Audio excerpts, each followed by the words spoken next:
পাথর খাদানে ধস নেমে পাথর চাপা পড়ে 5 জন খাদান শ্রমিকের মৃত্যু হয়েছে। ঘটনায় গুরুতর আহত হয়েছে আরও 3 জন খাদান শ্রমিক।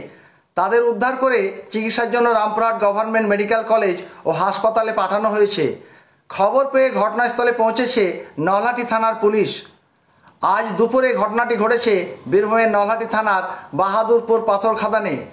প্রত্যক্ষদর্শীদের কাছ থেকে জানা গিয়েছে, আজ দুপুরে খাদান থেকে পাথর তোলার কাজ করছিলেন খাদানের শ্রমিকেরা।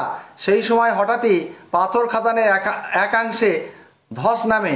সেই ধসে পাথর চাপা পড়ে যান খাদানের মধ্যে কর্মরত 9 জন শ্রমিক।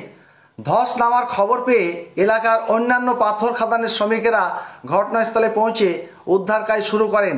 সেখান থেকে 5 জন শ্রমিকের মৃতদেহ এখনও পর্যন্ত উদ্ধার করা হয়েছে। 3 জন শ্রমিককে গুরুতর আহত অবস্থায় উদ্ধার করে তাদের চিকিৎসার জন্য রামপুরহাট গভর্নমেন্ট মেডিকেল কলেজ ও হাসপাতালে পাঠানো হয়েছে। আর কোনো শ্রমিক পাথর চাপা পড়ে আছে কিনা তা পাথর সরিয়ে তল্লাশির কাজ চলছে।